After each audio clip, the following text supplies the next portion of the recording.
Hello everybody and welcome back to another episode review of Makeine, Many Losing Heroines. So overall I did think it was a good episode, but it was a little, and I don't want to use the word boring, but for lack of a better term, I'm just going to say boring. Nothing really crazy happened, but we did get a resolved situation that we have been dealing with. It's like episode 2 anyway. So in a way it wasn't boring, but it was tame. We'll call it tame, how about that? It was really just a lot of conversation soup going on. There was no real big events that unfolded. It was just a lot of understandings and complications unraveling themselves and getting resolved, which is a good thing. It's not always a bad thing or boring. It's actually a really good thing this episode. So it starts off with Yanami and Nuku chatting in Lemon-chan's grandma's house. None of them could really sleep, so they just decide to talk about the situation going on. They ultimately come to the conclusion that they don't really have anyone to root for, and it's really just up to Lemon-chan to decide how to solve it all. So the conversation really just amounts to them not wanting to talk about it behind anybody's back, but what Yanami-san does say is kind of rooting for Lemon-chan at the end of the day, where she says, I would tell her to steal Ayano from Chihaya. But both of them, knowing how Lemon-chan is as a person, they both know that would never happen in a million years anyway.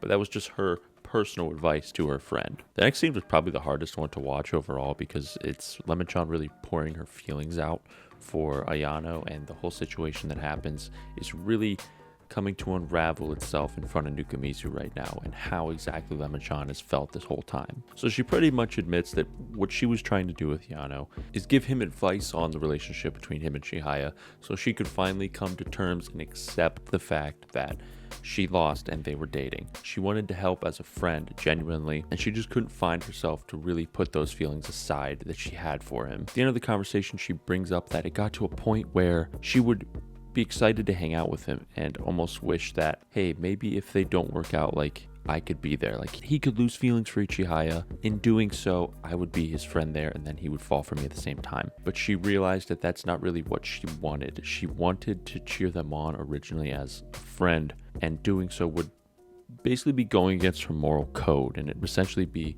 doing what Yanami said earlier in the conversation of basically stealing him from Chihaya. And like we said, we know Lemon-chan as a character, so she's not gonna do that.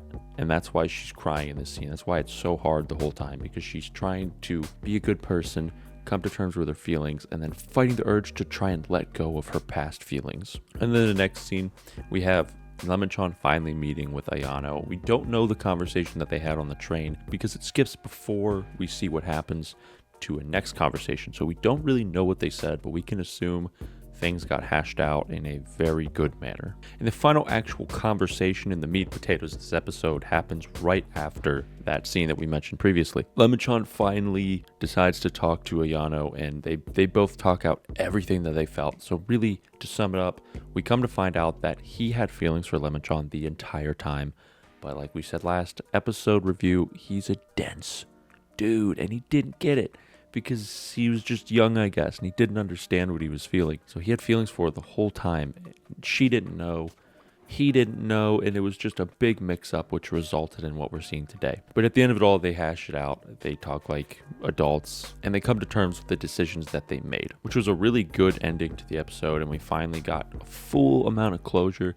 And Lemon-chan just feels significantly better because she got to talk it out with not only the person she got dumped by, but the significant other of that same person. And they end up being on really good terms with each other, which is not super common, but really good. And also, one super not common thing I do want to point out about this episode is this scene right here. So what we see is Lemon-chan and Ayano, and then we see their younger selves. I really, really like how they did this. It's not just a flashback of them as kids. It's them in the same room observing themselves as kids.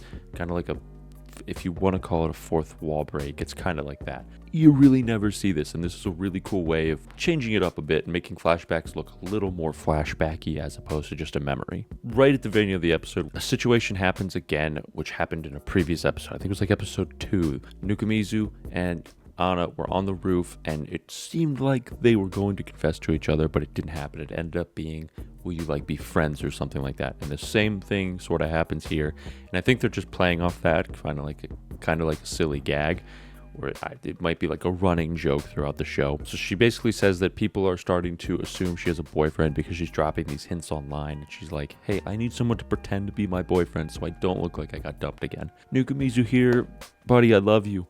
He thinks it's him that she's going to say, hey, pretend to be my boyfriend, but it doesn't end up being him. It ends up being Ayano. Our boy basically, I don't want to say gets dumped again, but he basically loses yet again. It's a fun little thing that they throw in that I think is actually lighten the mood. I think it's a really good mood lightener. So that's really the whole episode. It was a big conversation soup. Not a lot happened, but a lot did happen, if that makes any sense. I thought it was a really good episode, and I'm looking forward to kind of the next plot arc that goes on in episode 8. So really, that's the end of today's episode, guys. If you liked it, make sure to subscribe, hit that bell button, and leave a comment what you guys thought about today's episode. And we'll see you on the next one. This is Skish.